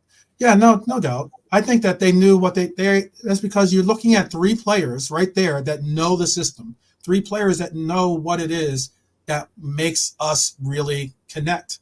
I'm not saying that the players on the pitch didn't before that, but what I'm saying is that they knew what was the instructions and what we needed to do to break it down, and what makes us really tick, and that is pressure on the ball, connecting, quick, fast passing, and being alert enough to go down the channels when those channels are open. And we did some really good situations with that. Well, what about the Anfield Roar? A small note on Gomez. Terrible performance tonight. Sold himself for their goal, and overall been awful lately. I don't think he has. That's just me. That's just my opinion. And I don't think he was that bad tonight. but yet, the Anfield are saying he sold himself for the goal. He did. Like, more or He's less right it though. was- He is right though. Yeah, I know. Yeah. He was. When I saw that, when you see that on replay, you'll see that that was Gomez's. Like Gomez was just lost on that. I don't know what it was. I don't know if it was miscommunication on man marking or if it was a miscommunication on zonal marking. But whatever he was supposed to be playing in that role, it broke down very, very poorly. That Sheffield United player could be that open for that tap in. And let's not get it twisted. Gallagher should make that save, to be honest with you. I mean, any goal that goes between your legs, it shouldn't be a goal. But I know. Yeah. That's the worst goal like that for a goalkeeper is when you allow for yourself to get nutmegged. That's the worst goal. Okay. Well, our lovely Jean says Curtis was a revelation tonight, and I totally agree with her. I think it was more like just good seeing him back, and he didn't put a foot wrong when he came on. I loved him. Steve Evans, McAllister is possibly the greatest centre mid right now on recent form. He's taking games by the scruff of the neck and now showing his true class. Now, just bear with me on this. Bear with me. I'm just going to say a couple of more. Sure. Diaz wanted it tonight. Okay. And I think it's only what we've been saying, what Gene says, Endo allows Mac to go forward where we need him. So go on, give your comments on those three comments anyway. Yeah, no, they're all spot on. I mean, Gene is saying what we're saying also too, in that look, Endo provides the coverage for these players to go forward, whether it's either Trent, whether it's Maka, whether it's Dom, the knowledge or the sheer fact that that you have an Endo back there that is willing to take a tactical foul, a tactical yellow card if necessary. The sheer fact that you have a player that's going to be able to play that destroyer role, get control of the ball once again and quickly distribute it to the players that do make an actual difference, meaning players that can progress the ball forward very quickly and get us started on the counterattack. That's what we need. And that's what Endo definitely provides. So I'm happy definitely provides. And there's something there. Now, Chris and myself have seen this midfield. And it was one of the greatest midfields you're ever likely to have a look at, see. And we've seen them many times. And being a veteran, I will bang on about the midfields of Ray Kennedy, Souness, and Terry McDermott. Unbelievable midfielder. Unbelievable. And he goes on to say, Maka, Dom, and Curtis. Now, that's what he says about the midfield of Ray Kennedy, Souness, and Terry McAllister, Szoboszlai, and Curtis Jones is, just more or less on par with them. And you've only got to look at them. They're brilliant. Even if Szoboszlai had lost his form like a few weeks ago, he's coming back into form. And this is the best that we're seeing. And he has a go from outside the area as well. And he can half hit a ball. And I think he's I thought he was good tonight. I really did. If he was given like marks out of 10, I would have given a 7.5 for Szoboszlai. But some people didn't like him for some reason. I don't know. Must be watching the wrong game. As the Anfield says, 12th man, yes, bro, and agreed. Fair enough, he has done a job at left back, but I do wonder beyond this season how much we will see of him next season, and that's it's interesting. I think he's definitely performed a service for us at left back and right back, but I think that you're right. We were speaking in the chat about it. I think that Gomez did not have the great. I don't think our team had a great game today. But I definitely think that Gomez was, negligent on the goal. I also think that there was just a noticeable difference in performance, at least us going forward. At least there's a noticeable difference between Robbo and Gomez at that left back role. I just think that Robbo was dialed in today, and that's a player. Keep in mind, that's a player that some of us didn't even have playing. Some of us thought that he might be out for the season, possibly. That's a guy coming off a knock and putting his heart and soul on the pitch, and that's why I love Robbo. Yeah, and don't forget he has a terrible injury as well. And he was out for with the shoulder injury. Yeah. I got a bang once on there. I go, this one here, and man, it killed me. And I was like that for about 6 or 7 weeks. I couldn't carry anything. Mm-hmm. Mm-hmm. Do you have it in a sling? Did you have it in a sling or? Yeah, they had to. It was strapped up. Mm-hmm. They got this strap thing around me, so I couldn't move my arm. Yep. And I was like that for 4 weeks. Even with the sling, it still hurts, though, I'm sure. Oh, yeah, it was horrible. Yeah, it's weird. No one could come there, bump into me or anything. Kill me. Yeah. Kill me. So you can imagine, even Samikas, he broke it. Yeah. Broke his shoulder. Horrible, that. Breaking your shoulder. So, TW, thanks you there. Appreciate that, 12. So you say you're getting things right. I'm not saying you don't get things wrong. I'm not. I wish I was that way. Yeah. If I get anything wrong, there people are quick to point it out. I'll point that much. More often than not, they're quick to point out the things I get wrong than the things I get right. I think we all get things wrong, unfortunately. Yeah, but, of course. Yeah. What do you think of Steve Evo's comment there? If Gakpo missed that header, the Knacker's Yard was getting a call. Yeah, I think. Would you agree with that? Because it's given confidence. I hope it's given confidence. By the way, I think his international play has given him confidence. To be honest with you, he's played well for the Dutch team. He scored a couple of goals for them over the break. And I know that people are that there's the jury is certainly out. I know towards the end of my broadcast, I went, toe to toe with some of the people that were quick to bring up Cody's name again as if he had a bad game or something. And I'm just like, wait a minute. He played 24 minutes and scored a goal for us, and it was actually, no, I wouldn't say the best goal, but it was the second best goal. One of definitely the best build-up play and goal type play that we had all game, because that wonder goal from Mac is probably the goal of the game. But Robbo's but Robbo's assist to him to Cody, if he had missed that, then we would have been having this conversation. But my focus is not on Cody in this game. Cody did what he needed to do. He scored his goal, and hopefully it continues. He can build on that. That's how I'm looking at it.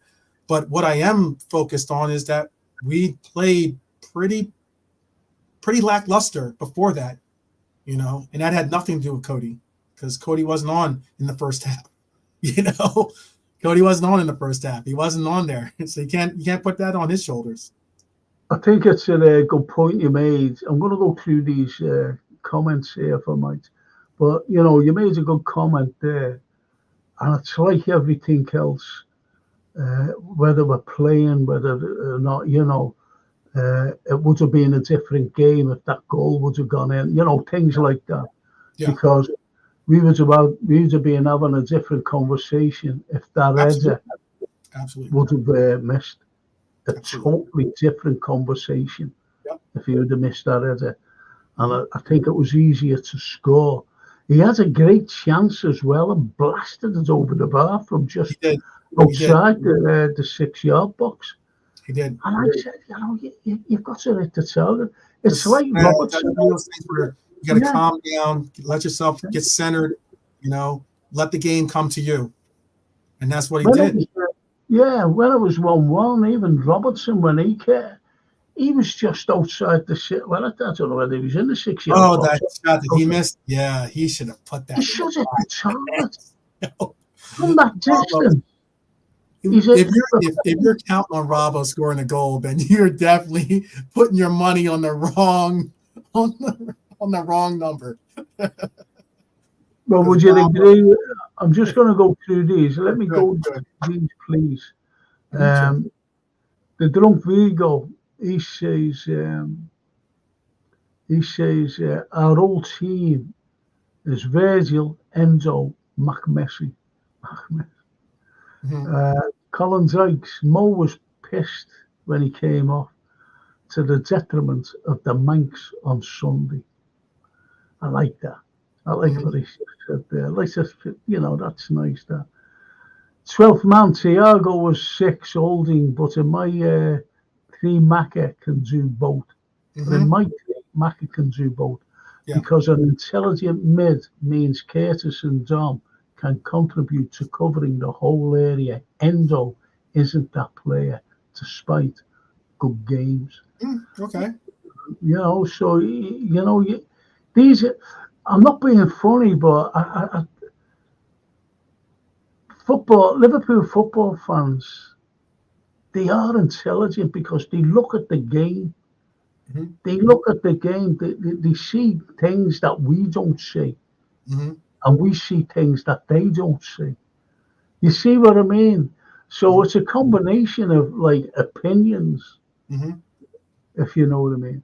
But when there's a man of the match, when there's a goal that's better than the other goals that are scored, we all agree, if you know what I mean. Because as you said tonight about that goal, even Mo Salah's goal against Brighton was superbly crafted. Superbly crafted. And, so you're getting wonderful goals, but then you get the wonderful pass. From McAllister. But you get the wonderful pass from Szoboszlai to McAllister, to Mo, and bang a goal, the winner. Yep. You see what I mean? Yep. So these are different kinds of conversations and opinions. That's just in my opinion, by the way. No, anyway, spot on comment. Big up LFC, you'll never walk alone, says JSY Talk Football Fan Channel. And they are all the girls. Oh, cool. All the girls. It's a girl channel, which is nice. Yeah, certainly. Much respect, Queens, at JSY, Talks Football Fan Channel. You'll never walk alone. So they're all good. I've asked one of them to come on, That'd be great. Any one of them, I think there's 3 of them. I said, come on, talk football, Yeah. There won't be any like innuendos or anything like that. We all admire our own Red fans, whether male or female. Exactly. And Jay, great fella, this fella. The fella who got lost on a bike. All right, Frank, just in from the match. I got a ticket. Excellent, Jay. Cool. I bet you enjoyed it, mate. I bet you were jumping all up. And stay warm. Was it cold right now? What's the weather like? I know it was raining pretty tough. Yeah. I've got this on. Yeah. Yeah, that's what it looked like. It looked like it was cold, wet. Yeah, it didn't look raining out. Yeah. But you know what? I sit on the couch, right, and I've got one of those. It's a wrap, you put around yourself, just around your knees, but it's electric. Oh, okay. Keeps my little knees warm, Sure, keeps my little knees warm, and I'm made up with it. But that's me. Difference. I don't like being cold, 12th. I just don't like being cold. Why I moved to Arizona. Well, yeah, look, Drunk says it's at you here. 12th, is it possible to have Enzo, Mack and Szoboszlai in midfield with Trent at right back and Curtis Jones at left back? It's an interesting shout. I mean, we've seen this year where we've seen for instance, Diaz play left back for us, albeit for a short period of time. But that's what I was asking. I was asking if he meant like maybe, I don't know if we would have him if we were to put Curtis in that role, it wouldn't be as a left back specific. It'd be more like a left wing back, if anything, probably. But I would probably suggest that we would sooner see Curtis as a 6 if we're trying to get all those. If we're trying to have a midfield that still has Maka and Dom in it. It probably would be a midfield that saw them rotating out of the 6, like a 6 by committee, just depending on where you are type situation. That's just my opinion. No, it's unusual, isn't it? And as he says, I'm no football lacquer. That's why I'm asking. And I try to get the panel. Well, it's just I and the 12th who's on at the moment. To answer the comments. Some people agree and some people won't agree, and that's what it's all about. We're not all. I don't know. We're just. I hate using the terminology intelligent because I think Liverpool fans are the most intelligent. I really do, because they know the game inside out. They know who's who. They know what's what. That's just my opinion.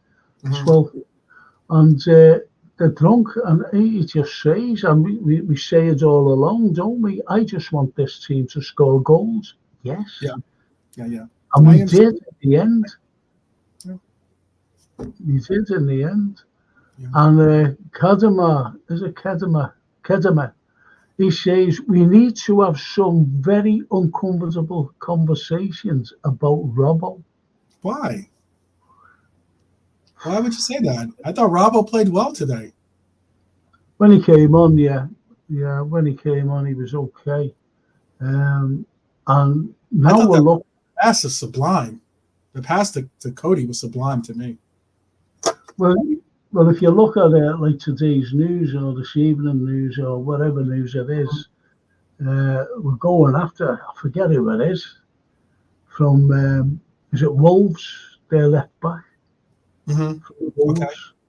And I forget his name. Okay. But he's good. He is good.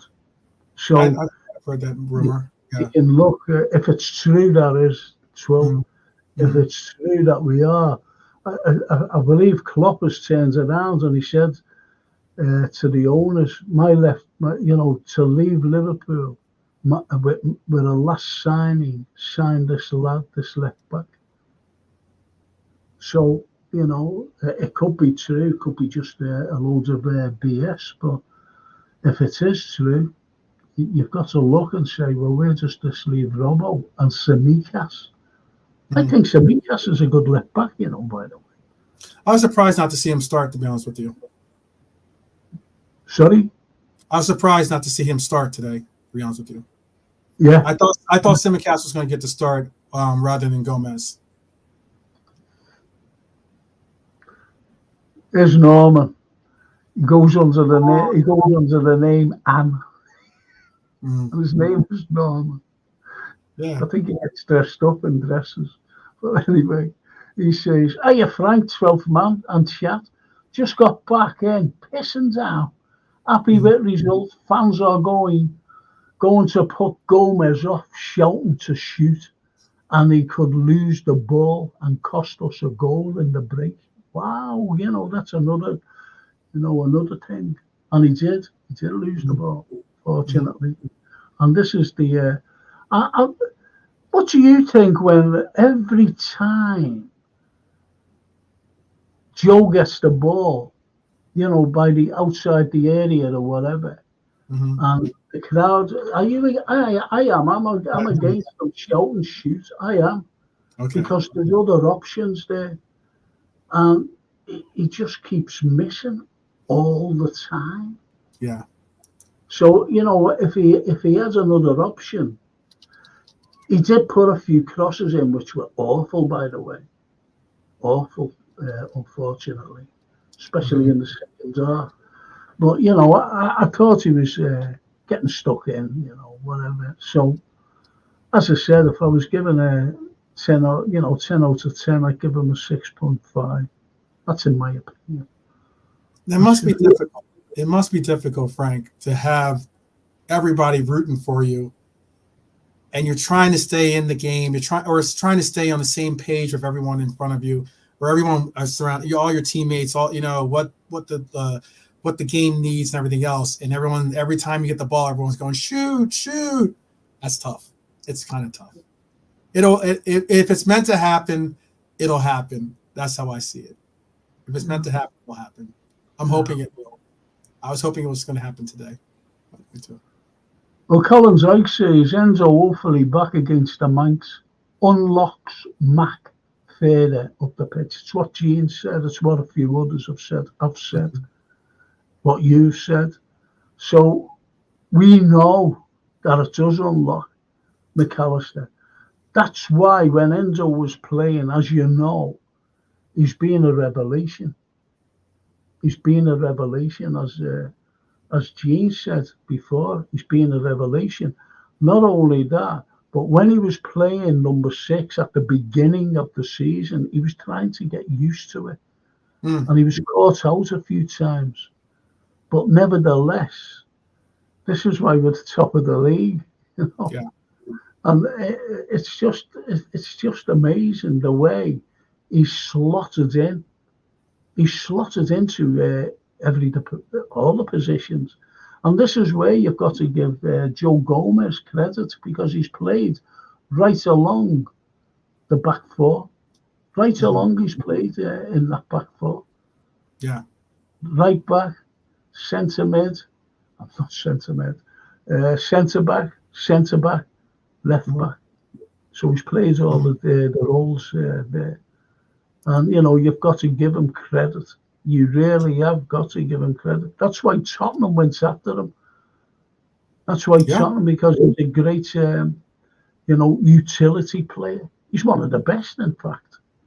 In the Prem, don't forget, he's playing in the hardest league, in my opinion, in the world. And Chris Tick says, Frank, we were lucky to have a round when we were dominating the league and Europe more than the Blue Manx now. We were spoilt. For me, the team, the 70s, was my favourite, as you and many others have noticed. And he's right. The team of the 70s and 80s, unbelievable team. But I've got to admit this team, like we had a front three of Mane, Bobby, and the great Mo. What a forward line that was. Yeah. We will look back on that 12th. We will look back and go and say, wow, we witnessed those. Yeah. We will, won't we? We will. Yeah. We will. Absolutely. No matter what. I'm sorry. No, go on. No, I was just going to say, I agree with you completely. I was going to say that, if anything, a lot of what I've been stressing to a lot of people this year is that, hey, there's so many aspects of this year's campaign, that we should all just take a breath and enjoy what it is, this ride that we're on. I mean, this is the last time we're going to have this ticket to ride with Jurgen Klopp. This could be the last time we have a ticket to ride with some of these individual players. It means a lot to all of us at least to myself, when I do contemplate the fact that we have each other to enjoy these moments together. Let's make it the most enjoyable time that we can. Let's talk about positive things, or let's at least keep it light. Keep it interesting. Keep it I know that there's a lot of things going on in the world that are a lot worse, but for some of us, the Reds are our happy place. The Reds, this team is our place that we can have our solitude, our sanctity of understanding of what it is. I think you're right, because in years to come, you yourself will be talking to your friends and your people who look in, because you keep on doing this. I'm talking about the likes of Jurgen Klopp. What was the best win he ever had? What was the best comeback? What was the best cup he ever won? What was it? This is what you'll be talking about. What was his best plays in midfield? What was his back four? What was his best forward line? This is what you'll be talking about in years to come about Jurgen Klopp and this particular team. Absolutely. And that, it's just great. Like Norman says, now don't forget, Norman's seen, like Steve Evans and myself and the Chris Dix, Barnes, Whelan, McMahon, Houghton. What a midfield that was. Pass you to death and could get stuck in. Pace, power, intelligence in the four of them. And absolutely. Yeah. And the lads I mentioned, Nuri of Wolves, and he's good. He's good. And even the Anfield Roar, I always liked him. Very good engine is that Nuri.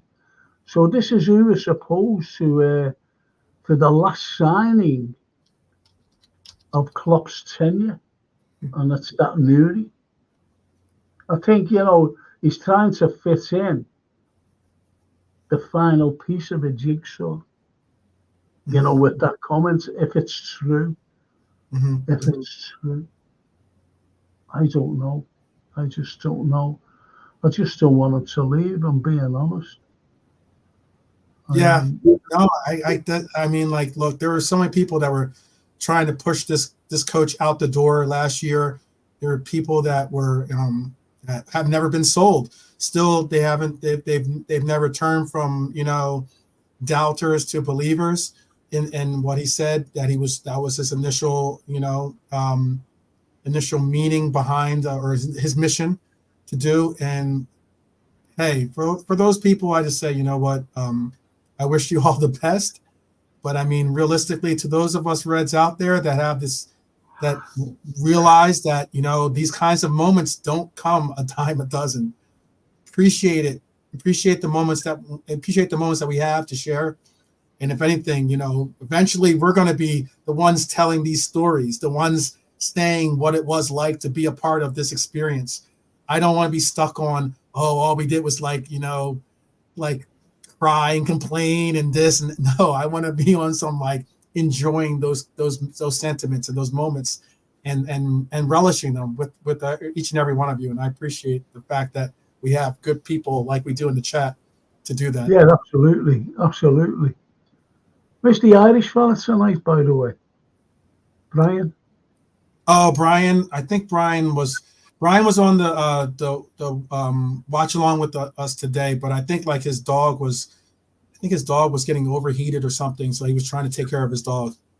Yeah, I don't know. I could hear the dog. I could hear him pant. I guess I must be pretty warm or something because he was overheated. He said I could hear his dog panting. So he was I hope it wasn't by his leg, because you know what dogs do with legs, don't you? Yeah. We won't go into that. Yeah, let's not go into that part of what they do with legs. But anyway, the drunk Vigo, he says, I can't write today, I need to nap. Yeah, I saw that. That's a cracking, that's the thing of the night there. Bring on the Manx now, revenge will be sweet, says Ian McHale. I think that's Stallone, isn't that? I think that's Stallone on his avatar from First Blood, I think it was, or Rambo, but it was First Blood was the name of the movie. Yeah, First Blood. I thought that was a cracking film, though. Oh yeah, that was a film, excellent film. Yeah, Brian Dennehy, great actor, wasn't he? Brian Dennehy, as the bully police chief. I thought it was. He was in a couple other movies, TV shows. It must have been filmed. I'm sorry, but it must have been filmed in Alaska because it was dark. It was damp all the time, wasn't it? And he's blimey. No wonder he got 18 million quid to do that film. Gomez is not a left back. He has got to keep checking back on his right foot all the time says Soul Boy Fran.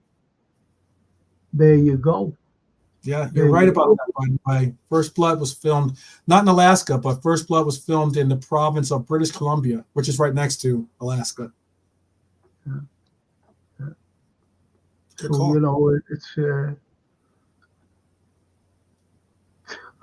Maximus. I saw the Marcus Aurelius quote, so. Yeah, yeah. A lot, you know, and I used to, I love Marcus Aurelius, you know, because he was a great philosopher. And he was murdered by his son Commodus, by the way, in real life. Being in real life, he was murdered.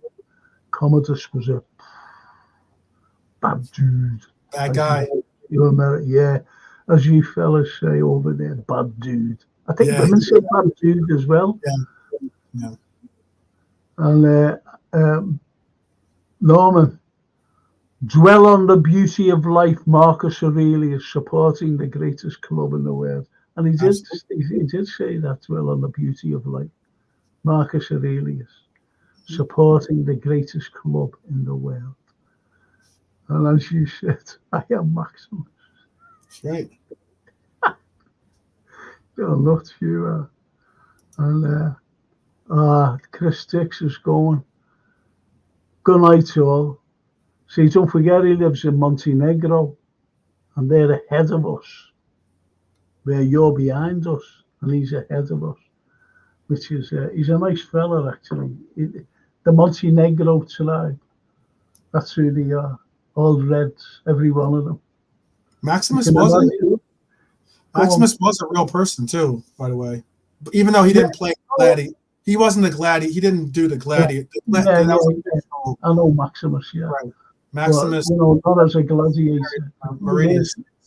In Britain, in ancient Britain, we had a Maximus who became, you know, because he was here with the Romans anyway, and he became emperor, by the way, Maximus.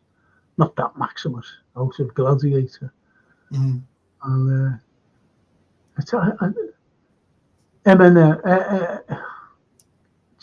Darwin Nunez is a machine sent from the future. It's a Terminator. Yeah. And Norman, he was in a lot of Brian Dennehy films. Brian Dennehy. Oh, that's what he was in. Cocoon. I knew it was the movie I seen him in. That is right.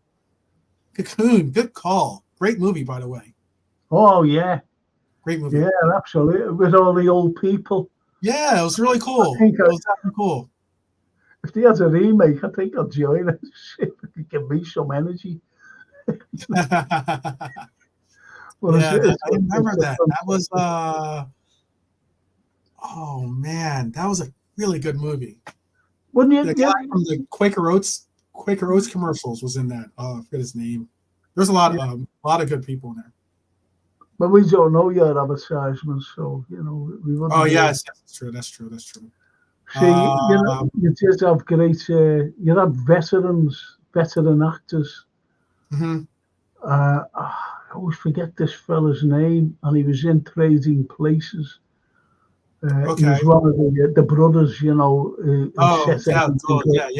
They're legendary.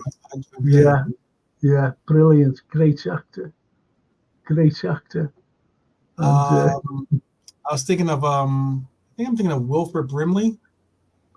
I want to say Wilford Brimley.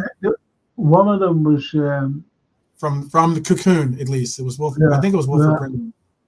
Wilford Brimley. He was he was one of the older people.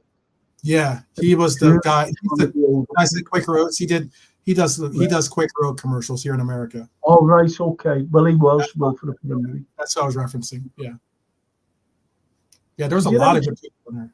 A lot of good people. Yeah. Did you ever see The Thing? The remake of 1981, I think, or 1980. John Carpenter's The Thing. Oh, absolutely. Sure. Yeah. That's a fantastic film, that. Fantastic film. Yeah, definitely. Fantastic film. Ralph Bellamy. Okay. Listen to this. Just let me go through these 12. Sure, go ahead, dude. The music in Cocoon was beautiful, says Norman. Yes. GW, are we back on films? Yeah, I know. Here you go. And James Horner, or Homer is that? Horner, I can't tell the difference between an R and an M, to be honest. Anyway, Ralph Bellamy. He played in Trading Places, one of the two brothers. Oh, what was the Oh, he's got he hasn't got like like a Ralph Bellamy sort of type English name. He's got like, is it like a Spanish name? I can see him. I can see him. And I can see him as a young man as well in films because he went right through. I forget his name. James Horner composed the music, and wonderful, some of it, And as Eminent says, Darwin just needs a footwear update by me. Anyway, he was a right classic old man. I don't know. Yeah, I'm sure he's trying to think of the name that I'm thinking of, and it's terrible when you can't think of a name. Bet you someone will, get the cast up of Cocoon, and they'll see who I mean. Oh yeah, no doubt. You're saying so? Wait, the guy you're talking about played in Cocoon as well and played in Trading Places? Yeah, the two of them. No, he never played. I'm sorry, he only plays in Trading Places. He played Ralph Bellamy's brother, I think, and they were both I think they were billionaires. Yeah, millionaires or something. Yeah, or whatever, something in there. Yeah. It was a very movie. funny, clever, really great movie. Yeah. Yeah. You're talking about Don Amici. Don Amici. Yes. Don Amici. I actually know Don Amici. I'm sure he was in Cocoon as well, I'm sure he was in Cocoon. And there's another thing he was in where you see all the old people and they're all... No, it wasn't. I was thinking of 8 Mile. I was thinking of 8 Mile. Mm-hmm. The Green Line, is it? The Green Mile. Sorry, the Green Line. What a film that was. Oh, the Green Mile. Okay. And do you know what I liked? Was Arthur, played by Dudley Moore, millionaire drunk, music in that. Good sang movie. by a brilliant Christopher Cross. And TW. Yeah, Don Amici and Rob were both in. They were also in Coming to America as well. Coming to America. Yeah, that was mad. It's funny. Eddie Murphy's character gave them a gift, gave him some money, and they looked in the bag and they're like, "We're back, Mortimer, we're back," or something like that. Brilliant. But Dan Aykroyd, Dan Aykroyd was brilliant in it as well, because that was everything awesome was taken away from him. Yeah, that was an awesome role. And it was given to Eddie Murphy. Yeah. And the way they got together was clever, the way they got to, the film got them together, how they got together. I'll tell you the film with Eddie Murphy, where it was absolutely brilliant, with Nick Nolte. I forget the title now. Oh, yeah, sure. Where the cop. Business. Funny man. Very funny 48 man. hours. 48 hours. I said Risky Business. 48 hours. 48 hours, yes. Yeah. Yes, great thank movie. you. That was a great movie. And do you know what? He's one of my favourite actors, this fella you've just mentioned.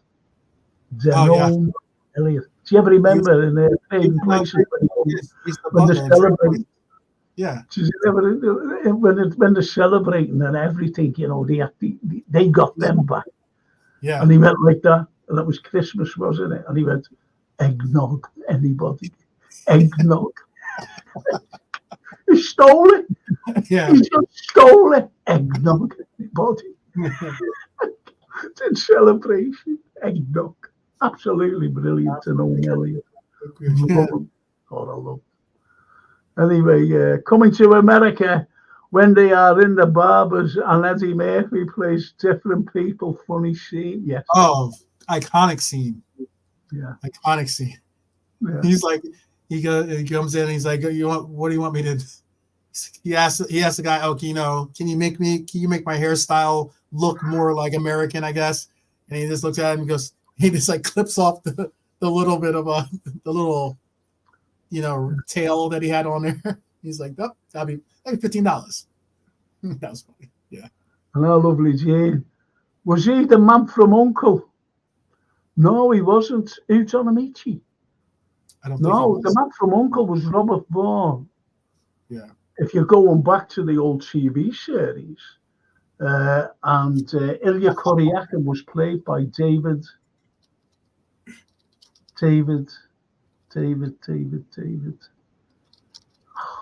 I even know his Russian name, Ilya Kuryakin. Robert Vaughan. Do you know Robert Vaughan was a genius, by the way? He was a genius. I mean, and like Eddie Lamar, the old actress, Eddie Lamar, she was a genius too. And they had the same IQ as me. I'm not a genius, right, but they had the same IQ as me. I'll tell you what I'll do. You're mad, yeah. He had a comment. Earlier. I love that. He had a comment. That's a line from Coming to America. That's why. 12th I want, but I'm bald. Yeah. It's funny. But listen, I'm finishing. Yes. It's been thank Pleasure. you, 12th. Thank you for coming on and Oh no. Sorry I was a little late. I was trying to get done. I was doing the watch along. I was trying to break it down. Go get myself set, get myself another glass of water. Because I was drinking Guinness during the game, so I'll tell you what. Had a Guinness, yeah, why not? And that lovely TW. Great show, boys. Best on the pod. Oh, thank you. I didn't have any Carlsberg. That's why I was drinking Guinness, by the way. Normally I drink Carlsberg. Do you know during any Liverpool game I'll have normally it's like a little bit of a tradition. I'll drink a Carlsberg normally when I'm watching Liverpool. Since not Erzinger that Jürgen drinks, he drinks Erzinger. And he really does drink Erzinger, by the way. That's why he said, yeah, I'll advertise that, no problem. Oh, wow. Millions for it, though. Yeah. And I'll just say this, what Norman says. The drunken Rita Sue and Bob too, Frank, absolutely stunning. And I said to them, I was talking to him in the Everyman. George, he played this fella Bob, and I said to him, "Was that fella really drunk?" He said, "No, he was teetotal. He was just a superb actor." That was one of the funniest films as well. Rita Sue and Bob too, fantastic. And I said, "Why didn't you make it a follow-up, a sequel?" And he said, the writer died and the director, and they were only both 32 and 33. He said, so that was the end of it. And that lovely. DW, thanks, mate, for joining us tonight. Because DW and I, we have different political things from the rest. Our political thing, and we're right. We're right, about Western narrative and the lies. It's not propaganda anymore. It's pure, unadulterated lies. So we're onto that.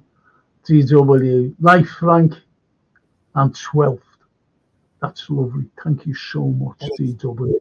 Love you, man. Love you, man. And Jean Gray. Oh, thank you.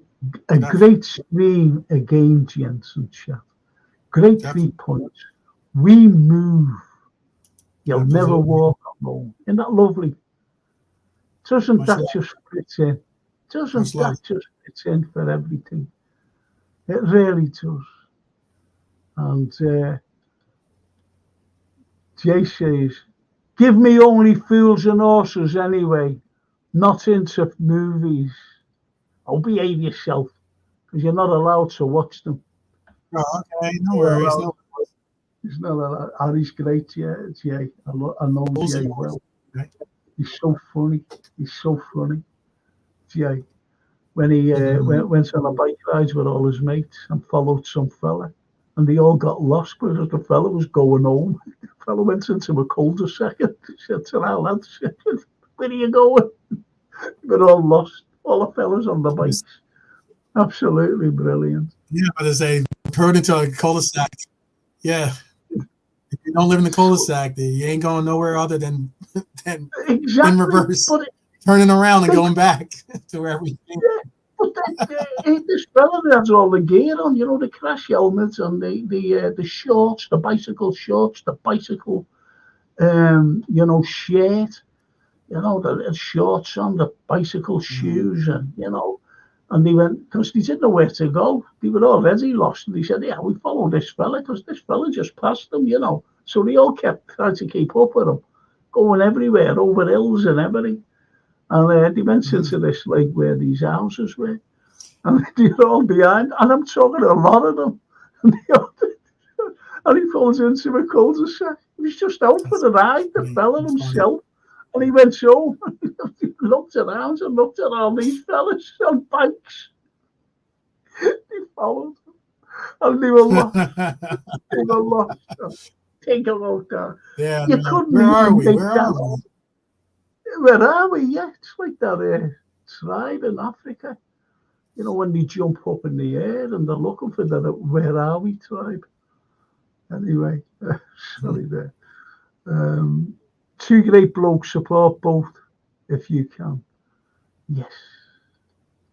And he says, Jay, give me only fools and horses any day, not into films are too long, I'll behave yourself. And night, lads, says Ian McHale. We go again Sunday. Absolutely. Yeah. I'll be doing a post pod after it. A post pod after it. So I don't know. I'm going to have plenty of time to get ready this time. I got lost in the maze once. In fact, I'm still there. You mean it? Shoot a flare up. We'll try to find you. Look at that. Appreciate 12 is beautiful. That's love. Life is beautiful. Life is beautiful. That's how it is. 12, thank you. Top of the league. Life is beautiful. Thank you. And don't forget, you still got films to watch because you're one of the panel. Yes, I do. I know. Film and TV. I'll watch it this time. Yes, I know. Do you know where Sylvester Stallone will just leave on this? I loved Tulsa King. It brought a variety of. I just thought it was a brilliant series, a very small series. I think I only have 8 or 9 episodes, and he's making he's filming now a second series of Tulsa King. Absolutely. If you haven't seen it, watch it. You've got to watch it. Okay. And you want to see the taxi. I know what you're talking about. It's the one where he's the mobster that goes to but just watch it. Or something. Yeah. What's the taxi driver in it? Funny. It's funny. I've seen the show. I haven't seen the show on Taxi Driver, but no, just try and watch it. But anyway, I will for sure. Thank you. And I'll finish on this. I've just got to thank all the chat. I love you all. Thank you so much. Always try and press the little like button and subscribe. get the algorithm out there. I've got to say a big thank you to the 12th man and Darryl, by the way. Darryl, yes. Yes, issues with his thank him as well his connection. for helping me. Yeah, most his connection went importantly, down, so which is a shame.